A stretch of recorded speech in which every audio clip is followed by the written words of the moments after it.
morning student. Today we are discuss analytical chemistry chapter 3rd spectrophotometer. In this topic difference between colorimeter and spectrophotometer. Last lecture we are discuss single beam spectrophotometer and double beam spectrophotometer. Single beam spectrophotometer, it is a measured by single wavelength or single radiation. Double beam spectrophotometer, it is a use of two component. One is a sample and second is a reference material, and to determine the different wavelength or different radiation in by using a monochromator and prism. Then next point, difference between colorimeter and spectrophotometer. Colorimeter मध्ये पण तुम्हाला सांगितलं होतं की colorimeter मध्ये तुम्ही काय use करता, it is a uses for filter to select wavelength. आणि स्पेक्ट्रोफोटोमीटर मध्ये तुम्ही काय करताय, तुम्हाला तिथं डिफरंट रेडिएशन पास होतात आहे, म्हणून पॉलिक्रोमॅटिक लाईटचं तुम्हाला कशामध्ये कन्वर्जन करायचे, मोनोक्रोमॅटिकमध्ये, म्हणून it is a use of the monochromator. Then second कलरीमीटरमध्ये पॉईंट काय दिलेला आहे, it is a narrow band wavelength. याच्यामधल्या ज्या तुमच्या वेवलेंथ ह्या कशामध्ये भेटतात तुम्हाला, नॅरो बँडमध्ये. आणि तुमचा जो स्पेक्ट्रोफोटोमीटरमध्ये, त्या स्पेक्ट्रोफोटोमीटरमध्ये तुम्ही काय करताय, सिंगल वेवलेंथ यूज करताय. Then third point, it is a use only visible region. तुमचा जो कलरीमीटर आहे, या कलरीमीटरमध्ये कोणता रिजन यूज केला जातो, फिजिबल रिजन. आणि याची जी रेंज ती किती असते, 400 to 800 नॅनोमीटर. आणि कलरीमीटरमध्ये तुमचा टंगस्टन लॅम्प हा काय केला जातो, यूज केला जातो. हा जो तुमचा स्पेक्ट्रोफोटोमीटर आहे, ह्या स्पेक्ट्रोफोटोमीटरमध्ये UV and visible region both region are use. आता तुमचा जो UV रिजन आहे, याची रेंज किती आहे, 200 to 400 नॅनोमीटर. आणि तुमचा जो सेकंड आहे विजिबल रिजन, त्या विजिबल रिजनची रेंज किती आहे, 400 to 800 नॅनोमीटर. मग आता याच्यामध्ये तुम्हाला different source, radiation source use करताय. मग त्याच्यामध्ये तुमचा झेनॉन आर्क लॅम्प असेल किंवा तुमचा कार्बन आर्क असेल, टंगस्टन लॅम्प असेल, तर हे काय करताय तुम्ही यूज करताय. ठीक आहे.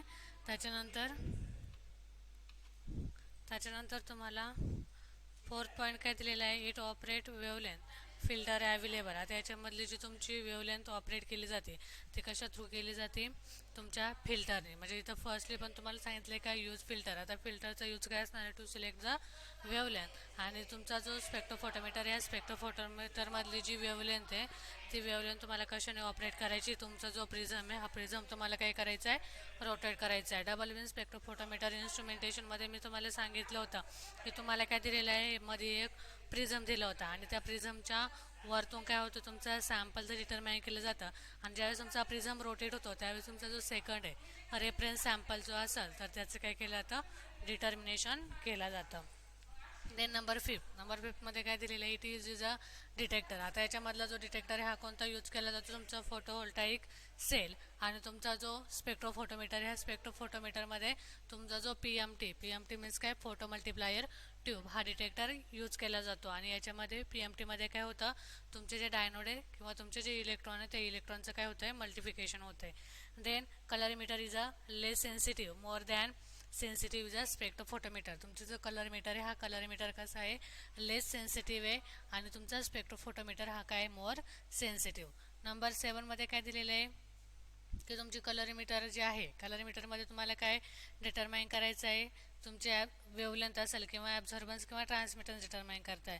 तर ही काय तुमची लेस ॲक्युरेटिव्ह मेथड. आणि तुमची जी स्पेक्ट्रोफोटोमीटर, ह्या स्पेक्ट्रोफोटोमीटरमध्ये तुम्हाला जी तुम्ही वेवलेंथ किंवा ॲब्झॉर्बन्स किंवा ट्रान्समिटन्स डिटरमाइन करता, हा तुम्हाला कसा भेटणार आहे, ॲक्युरेट. देन नंबर 8मध्ये काय दिलेलं आहे का, तुमची कलरीमीटरची मेथड ही कशी, तुमची less expensive and spectrophotometer it is a more expensive method. Then last number काय दिलेलं तुम्हाला, 9, it is a less informative technique. आता याच्यामधलं जो तुम्हाला वेवलेंथ असेल किंवा कॉन्सन्ट्रेशन तुम्ही डिटरमाइन करताय, याच्यामधली जी इन्फॉर्मेशन, ही इन्फॉर्मेशन तुम्हाला कशी भेटते, लेस इन्फॉर्मेटिव्ह. पण तुमचा जो स्पेक्ट्रोफोटोमीटर, ह्या स्पेक्ट्रोफोटोमीटरवरती तुमचा ॲब्झॉर्बन्स, ट्रान्समिटन्स, मोलार ॲब्झॉर्बिटी किंवा तुमचे जो रेडियंट पॉवर असेल, तुमचे रेडिएशन सोर्स आहे, इन्सिडेंट रेडिएशन आणि ट्रान्समिटन्स रेडिएशन, याच्यामधली जी तुमची इन्फॉर्मेशन असेल, ही तुम्हाला कशामध्ये दिली जाते, मोर इन्फॉर्मेटिव्ह टेक्निक. म्हणजे याच्यामध्ये काय केलं, तुम्हाला जास्तीत जास्त इन्फॉर्मेशन काय होते, प्रोव्हाइड केली जाते इन स्पेक्ट्रोफोटोमीटरमध्ये. देन नेक्स्ट पॉईंट आहे तुमचा ॲडिटिव्हिटीज ऑफ ॲब्झॉर्बन्स. म्हणजे याच्यामध्ये काय दिलेलं आहे की तुम्ही जे यूज करताय, ॲडिटिव्हिटी मीन्स काय, डिफरंट सोल्युशन. आणि त्या डिफरंट सोल्युशनमधलं तुम्हाला ॲब्झॉर्बन्स काय करायचं आहे, डिटरमाइन करायचं आहे. ठीक आहे. म्हणजे नेक्स्ट नेक्स्ट पॉईंट काय येणार आहे तुमचा ॲडिटिव्हिटीज ऑफ ॲब्झॉर्बन्स. ॲडिटिव्हिटी ऑफ ॲब्झॉर्बन्स. फॉर एक्झाम्पल याच्यामध्ये डिफरंट मिक्सचर दिलेला असेल तुम्हाला, mixture first and mixture second. आता याच्यामध्ये तुम्हाला काय दिलेलं आहे, दोन मिक्सचर किंवा तुमचे जे दोन सॅम्पल आहेत त्या दोन सॅम्पलचं तुम्हाला मिक्सचर दिले, component first and component second. मग आता याच्यामधला हा असेल तुमचा A1 आणि हा काय असणार तुमचा A2. आता हे जे तुमचे दोन डिफरंट कॉम्पोनंट आहे, ह्या दोन डिफरंट कॉम्पोनंटला कॉन्सन्ट्रेशन पण काय असणार आहे, डिफरंट असणार आहे. फॉर एक्झाम्पल A1चं काय असणार आहे कॉन्सन्ट्रेशन फर्स्ट आणि A2चं काय असणार आहे कॉन्सन्ट्रेशन सेकंड. आणि याला जी तुम्ही वेवलेंथ सिलेक्ट करणार ही वेवलेंथ पण कशी असणार आहे डिफरंट, म्हणजे λ1 अँड λ2. म्हणजे ॲडिटिव्हिटी ऑफ ॲब्झॉर्बन्समध्ये काय सांगणार तुम्ही, absorbance is directly proportional to the concentration. म्हणजे तुमचा हा जो ॲब्झॉर्बन्स आहे हा ॲब्झॉर्बन्स डायरेक्टली प्रोपोर्शनल कशाला असणार आहे तुमच्या कॉन्सन्ट्रेशनला. That is the number of particle effective absorbing radiation at the specified wavelength. आता त्याच्यामध्ये त्यांनी काय सांगितलं आहे की याच्यामधला जो ॲब्झॉर्बन्स आहे हा ॲब्झॉर्बन्स कधी भेटणार आहे, ज्यावेळेस स्पेसिफिक वेवलेंथ असणार आहे ती वेवलेंथ ज्यावेळेस ॲब्झॉर्ब केली जाते त्या वेवलेंथ नंतर तुम्हाला काय भेटणार आहे, तुमचे रेडिएशन भेटणार आहे किंवा तुमच्या सोल्युशनने किती ॲब्झॉर्बन्स क्रिएट केलेला आहे ते तुम्हाला काय भेटणार आहे ॲडिटिव्हिटी ऑफ ॲब्झॉर्बन्समध्ये डिटरमाइन करता येणार आहे. This easily extended to solution containing 2 or more 2 components. आता याच्यामध्ये इझिली काय केलं जातं, 2 किंवा त्याच्यापेक्षा जास्त कॉम्पोनंट याच्यामध्ये यूज केले जातात इन ॲब्झॉर्बन्स स्पीसीसमध्ये. Each component absorb independently. आता याच्यामध्ये फॉर एक्झाम्पल तुम्हाला दोन कॉम्पोनंट दिलेले A1 आणि A2. तर याच्यामध्ये त्यांनी काय सांगितलेलं आहे का, हे जे तुमचे दोन कॉम्पोनंट आहे हे काय करतात सेपरेटली अँड इंडिपेंडेंटली ॲब्झॉर्बन्स कॉम्पोनंट काय करतात ते क्रिएट करतात ते. आता फॉर एक्झाम्पल तुम्हाला जर मॅथमॅटिकली फॉर्ममध्ये लिहायचं असेल तर तुम्हाला काय भेटणार आहे ॲब्झॉर्बन्स. आता ॲब्झॉर्बन्समध्ये त्यांनी काय सांगितलं, it is directly proportional to concentration and independently absorbance, ठीक आहे, फॉर इच कॉम्पोनंट. मग काय येणार आहे ए इज इक्वल टू काय येणार आहे समेशन, इथं काय येणार I is equal to 1 number of components, ह्याच्यामध्ये काय येणार आहे absorbance first is equal to, for example जर सेकंड असेल तर इथं काय येणार आहे I इज इक्वल टू 1, इथं number of absorbance species epsilon म्हणजेच काय असणार आहे molar absorptivity epsilon I into काय असणार आहे path length and concentration CI. Then second जर तुम्हाला पाथ लेंथ दिलेली असेल B तर त्यावेळेस तुम्हाला काय भेटणार आहे summation I is equal to 1, इथं काय येणार आहे number of component molar absorptivity epsilon I and concentration CI. For example this equation number first. Then second काय करायचं तुम्हाला, आता याच्यामध्ये काय सांगितलं होतं, जर तुम्हाला डिफरंट 2 किंवा मोर दॅन 2 पेक्षा जर जास्त कॉम्पोनंट दिलेले असेल तर त्याच्यामध्ये तुम्हाला ॲब्झॉर्बन्स काय भेटणार आहे A1, A2, A3, A4, A5 up to the AN पर्यंत. म्हणजे याच्यामध्ये तुम्हाला काय करायची त्या ॲब्झॉर्बन्सची समेशन करायची. मग for example that is absorbance is equal to काय येणार आहे A1 plus A2 plus A3 plus A4 plus up to the AN. म्हणजे याच्यामध्ये नंबर ऑफ ॲब्झॉर्बन्स तुम्ही काय करू शकता कॅल्क्युलेट करू शकताय. मग आता याच्यामध्ये तुम्हाला A1, A2, A3 याच्या व्हॅल्यू इथं भेटलेल्या आहे. मग तुम्हाला काय करायचं फक्त त्या व्हॅल्यू पुट करायच्या ते. मग व्हॅल्यू पुट केल्याच्यानंतर तुम्हाला काय भेटणार त्याच्यामध्ये is equal to B molar absorptivity into concentration first. आता हे कशात झालं तुमच्या फर्स्ट ॲब्झॉर्बन्सचं plus molar absorptivity E2 into concentration 2, हे काय झालं तुमच्या सेकंड कॉम्पोनंटचं concentration and molar absorptivity plus काय येणार आहे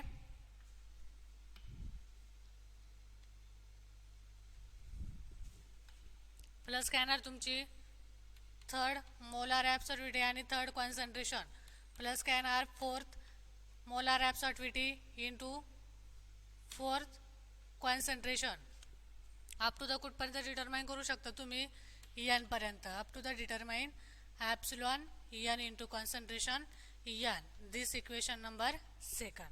आता याच्यामध्ये काय सांगितलेले त्यांनी की equation number first is state that the absorbance in the additive property, म्हणजे तुमचं हे जे इक्वेशन फर्स्ट आहे हे जे तुम्हाला भेटलेलं आहे absorbance is equal to summation, ह्याच्यामध्ये दिलेलं आहे I is equal to 1 into number of component A I, म्हणजे ही जो तुम्हाला इक्वेशन नंबर फर्स्ट भेटलेलं आहे हे काय तुम्हाला इंडिकेट करत आहे की तुमची जी ॲडिटिव्हिटी ॲब्झॉर्बन्सची याच्या प्रॉपर्टी काय करते ते शो करत आहे.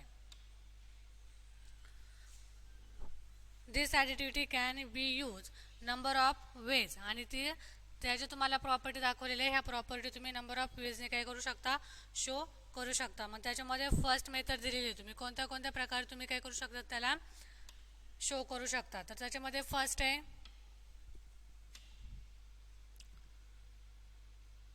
It permit subtraction contribution absorbance solvent or reagent from the absorbance of the solution. Use of a blank practice allow use this type of the subtraction, म्हणजे याच्यामध्ये त्यांनी काय सांगितलेलं आहे की तुमचे जे डिफरंट कॉम्पोनंट आहे त्या डिफरंट कॉम्पोनंटचं तुम्ही सबस्ट्रॅक्शन करू शकता. म्हणजे फर्स्ट मेथड काय असणार आहे सबस्ट्रॅक्शन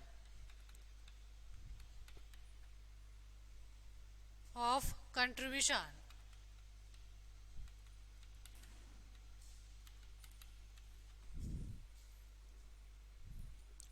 टू ॲब्झॉर्बन्स.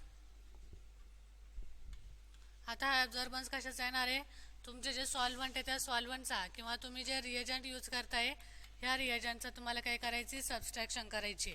ठीक आहे, हे झालं तुम्ही फर्स्ट मेथडने काय करू शकता शो करू शकता. देन सेकंड मेथड दिलेली आहे की ॲब्सॉर्प्शन स्पेक्ट्रम, याच्यामध्ये तुम्हाला 2 स्पेक्ट्रा दिलेला आहे. Absorption spectrum is containing S1, म्हणजे हा कशाने कंटेन केला तो किंवा डिनोट केला तो S1ने ऑफ अ सिस्टीम 2 क्रोमोफोर्स. याच्यामध्ये किती क्रोमोफोर्स असणार आहे 2 क्रोमोफोर्स आर अवेलेबल. याच्यामध्ये किती क्रोमोफोर्स प्रेझेंट आहे 2 क्रोमोफोर्स. आणि तुमचा जो सेकंड ॲब्सॉर्प्शन स्पेक्ट्रा असणार आहे ह्या ॲब्सॉर्प्शन स्पेक्ट्रम याच्यामध्ये it is a indicated as a S2, आणि याच्यामध्ये जे तुमचे क्रोमोफोर्स असणार आहे क्रोमोफोर्स कसे असणार आहे 1 आउट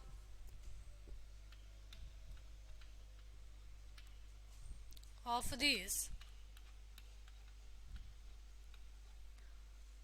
2 क्रोमोफोर्स. म्हणजे याच्यामध्ये पण काय असणार आहे एक म्हणजे A1 आउट म्हणजे दुसरा बाहेरच्या साईडचा असणार आहे आणि 2 काय असणार ज्याच्यामध्ये प्रेझेंट असणार. म्हणजे टोटल क्रोमोफोर्स किती असणार आहे सेकंड याच्यामध्ये 3 chromophores are available in absorption spectrum S2. मग याच्यामध्ये त्यांनी काय सांगितलं आहे का तुमचा जो S2 आणि S1 आहे याच्यामध्ये तुम्हाला काय करायचे आहे सबस्ट्रॅक्शन करायचे जे तुमचे 2 कॉम्पोनंट आहे ते. मग सबस्ट्रॅक्शन केल्याच्यानंतर तुम्हाला याच्यामध्ये काय भेटणार आहे S1 मायनस S2, ही झाली तुमची सबस्ट्रॅक्शन मेथड. मग या सबस्ट्रॅक्शन मेथड कशासाठी यूजफुल असणार तुमची की जे तुमच्या अननोन क्रोमोफोर असणार आहे. फॉर एक्झाम्पल याच्यामध्ये इथं 2 आहे आणि इथं 2 दिलेले आहे आणि हा काय तुमचा आउटसाईडचा आहे. मग हा जो तुमचा क्रोमोफोर असणार आहे हा कसा असणार तुमचा अननोन, आणि हा जो अननोन क्रोमोफोर आहे हा तुम्हाला डिटरमाइन करण्यासाठी तुमची ही जी ॲडिटिव्हिटीज ऑफ ॲब्झॉर्बन्सची मेथड ही काय होते यूजफुल ठरते. किंवा तुमची जी S1 आणि S2 सबस्ट्रॅक्शन केलेली आहे तुम्ही ही मेथड कशासाठी यूजफुल ठरणार आहे to determine the unknown chromophore. म्हणजे याच्यामध्ये जो तुमचा अननोन क्रोमोफोर आहे हा अननोन क्रोमोफोर डिटरमाइन करण्यासाठी सबस्ट्रॅक्शन मेथड काय तुमची यूजफुल आहे. म्हणजे दिस मेथड और subtraction method useful for subtraction ब्रॅकेटमध्ये मी लिहिते सबस्ट्रॅक्शन मेथड यूजफुल फॉर कशासाठी यूजफुल आहे टू डिटरमाइन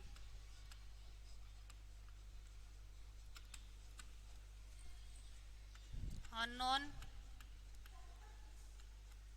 क्रोमोफोर. म्हणजे तुमचा जो अननोन क्रोमोफोर आहे हा तुम्हाला काय करायचा आहे डिटरमाइन करायचा आहे by using this method. Then मग नेक्स्ट काय करायचं तुम्हाला ग्राफ प्लॉट करायचे. ग्राफच्या थ्रू काय करायचं तुम्हाला ग्राफिकल रिप्रेझेंटेशन शो करायचं आहे. मग आता याच्यामध्ये काय तुम्हाला ॲब्झॉर्बन्स वर्सेस वेवलेंथ एक्स ॲक्सिसला काय असणार आहे तुमची वेवलेंथ आणि वाय ॲक्सिसला काय येणार आहे ॲब्झॉर्बन्स.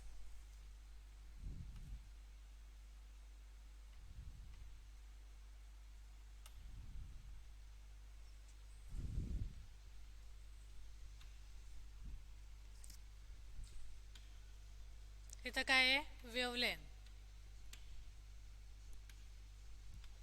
इकडे काय येणार आहे तुमची ॲब्झॉर्बन्स.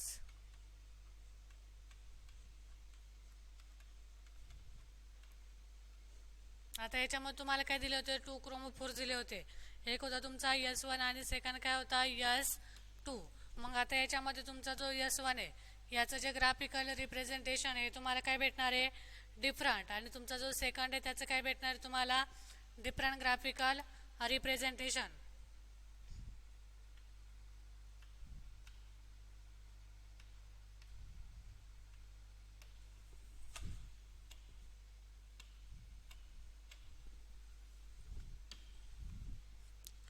मग तुम्हाला फर्स्ट याचा काय कसा ग्राफ भेटणार आहे,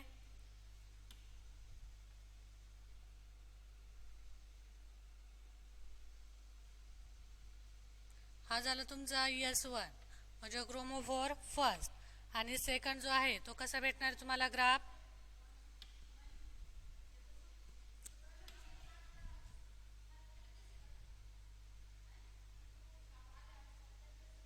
हा झाला तुमचा S2 म्हणजे काय क्रोमोफोर सेकंड. आता याच्यामध्ये किती क्रोमोफोर प्रेझेंट आहे, 1 out of this 2 chromophore present in S2 absorption spectrum second. आता याच्यामध्ये तुम्हाला सबस्ट्रॅक्शन केल्याच्या नंतर जो ग्राफ भेटतो तो असा भेटणार आहे.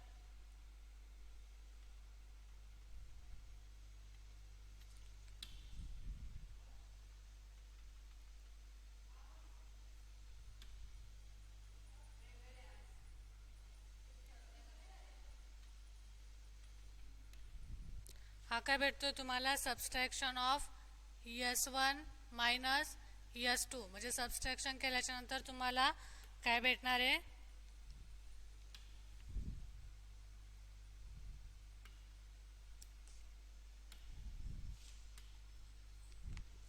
हा काय असणार आहे कसला ग्राफ असणार तुमचा ॲडिटिव्हिटीज ऑफ ॲब्झॉर्बन्स, ॲडिटिव्हिटीज ऑफ ॲब्झॉर्बन्स.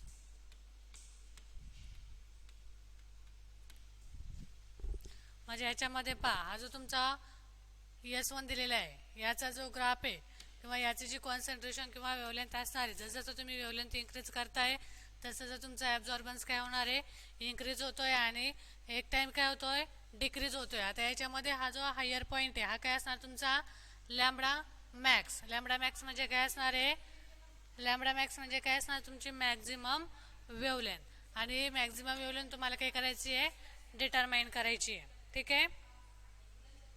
त्याच्यानंतर आता हे झालं तुमच्या दोन मेथड, ह्या दोन मेथडने तुम्ही काय करू शकता शो करू शकता की तुमची जी ॲडिटिव्हिटीज ऑफ मेथडच्या ज्या प्रॉपर्टी होत्या त्या डिटरमाइन करायच्या होत्या तुम्हाला. एक होती तुमची सबस्ट्रॅक्शन अँड कंट्रीब्युशन, आणि सेकंड काय होती याच्यामध्ये तुम्हाला 2 क्रोमोफोर दिले होते S1 आणि S2, आणि त्यांची काय करायची होती तुम्हाला सबस्ट्रॅक्शन करायची होती.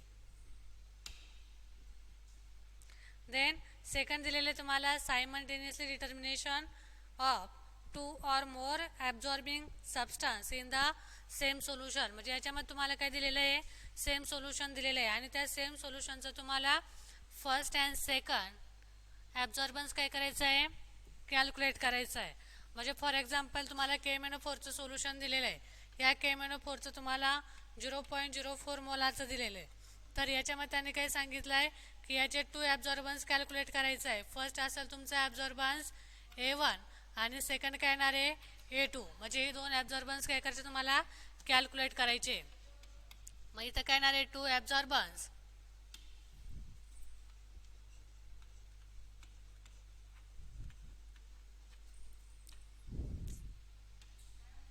R determine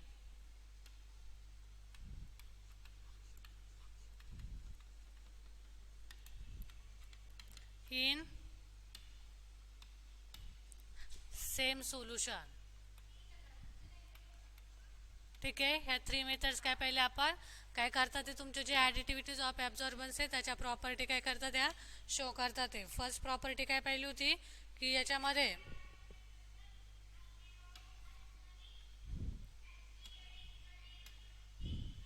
subtraction and contribution takes place होत आहे. देन सेकंड काय सांगितलं, S1 आणि S2 हे काय असणार आहे, दोन ॲब्सॉर्प्शन स्पेक्ट्रम असणार आहे. आणि थर्ड काय सांगितलं होतं की S1 आणि S2 ची तुम्हाला सबस्ट्रॅक्शन करायची आहे. आणि थर्ड मेथड काय दिली होती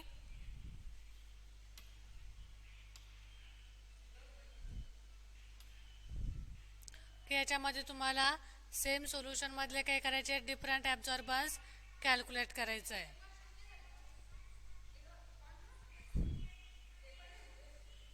त्याच्यानंतर नेक्स्ट पॉईंट आहे तुमचा सायमल्टेनियसली स्पेक्ट्रोफोटोमेट्रिक डिटर्मिनेशन. हा आपण नेक्स्ट लेक्चरला घेऊ. Okay, thank you.